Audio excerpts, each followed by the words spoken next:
8 তারিখে কয় টাকা ছিল? আজকে কয় তারিখ? আজকে হলো 18 তারিখ। তাহলে 10 দিনের ব্যবধানে আজকে কয় টাকা বিক্রি করলেন? 80 টাকা। তাহলে কয় টাকা বৃদ্ধি পেয়েছে? 5 টাকা বেড়েছে। ছোলার দাম 8 তারিখ থেকে 18 তারিখের মধ্যে 5 টাকা করে বৃদ্ধি পেয়েছে। এটা আপনার এখান থেকে বৃদ্ধি পেয়েছে। এই আমরা তো দেখলাম। এখন আপনি বলতেছেন যে আপনি বৃদ্ধি করেননি, বৃদ্ধি করেছে কে? আপনার ডিলার, যিনি আপনার কাছে বিক্রি করছেন উনি, তাই বলতেছেন। উনি বৃদ্ধি করছেন, তার প্রমাণ ক্যাশ মেমো। টাকা যদি লেনদেন হয় তাহলে অবশ্যই আপনাকে ক্যাশ মেমো রাখতেই হবে। আপনি কিনেছেন কত করে? এই যে দিদি আমাদের এখানে লাভ আমি বুঝলাম আপনার লাভ, কিন্তু আপনার তো ব্যবসায়িক কার্যক্রমগুলো তো কমপ্লিট করতে হবে। আপনি যে দামে কিনেছেন ভাউচারগুলো, হ্যাঁ খাতা দেখাই, খাতা না, আপনি ভাউচার দেখান, ক্যাশ মেমো, ক্যাশ মেমো দেখান। হ্যাঁ, ক্রয়ের ক্যাশ মেমো নাই তাহলে মানে আমাদের তো স্যার আমরা বাকি কিনি, মানে ওটা তো সিলেক্ট রেখে দেন, ভাই বাকি লেখা থাকবে বাকি। এই যে স্যার এই যে আমরা এই যে ক্রয়ের ক্যাশ খাতা মেমো দেখলে তো বোঝা মানে যাবে আমরা না। যেটা পেড করি, আপনি ভাউচার রাখবেন। আমরা বাকি আপনার এই খাতা বিশ্বাসযোগ্য না, বুঝেছেন? না, আপনাকে ভাউচার আমি বলি। রাখতে হবে। আজকের ডেটে তো 80 টাকা বিক্রি করেছিল।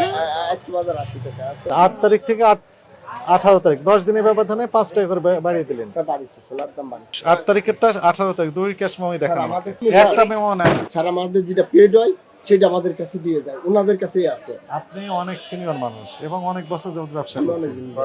আপনি ক্রয় হতে পারে, বাকিতে হতে পারে, নগদ হতে পারে, কিস্তিতে হতে পারে, আংশিক বাকি, আংশিক নগদ, বিভিন্ন ভাবে হতে স্যার পারে। আপনি আমার খাতাটা দেখলে কিন্তু শুনেন আমি বলি, কিন্তু ক্রয়ের ক্যাশ মেমো দেখা থাকবে। মনে করেন এক্সাম্পল আমি বলি, আপনি কিনেছেন হয়তো 70 টাকা কেজি, কত বস্তা কিনলেন? 100 বস্তা। তাহলে 100 বস্তা গুণ 70 মোট কত টাকা দাম হলো? এত টাকা। আপনি জমা দিলেন একটা অ্যামাউন্ট, সেটা বিয়োগ করলে যত টাকা থাকে সেটা হচ্ছে অবশিষ্ট।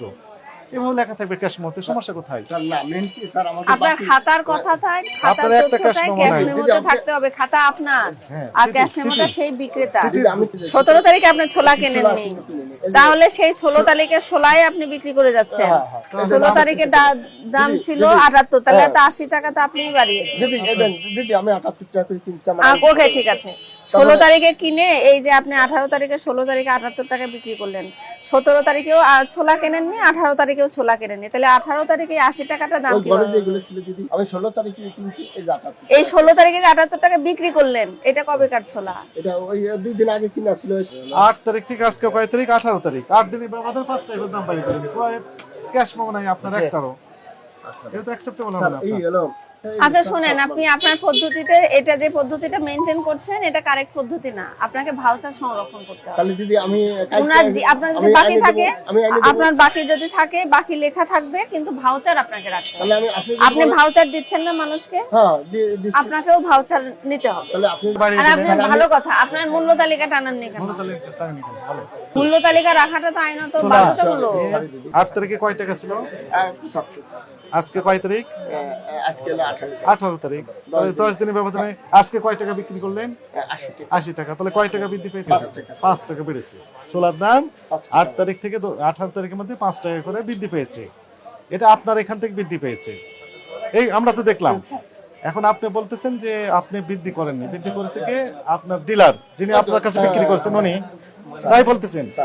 উনি বৃদ্ধি করছেন, তার প্রমাণ ক্যাশ মেমো আছে আপনার কাছে।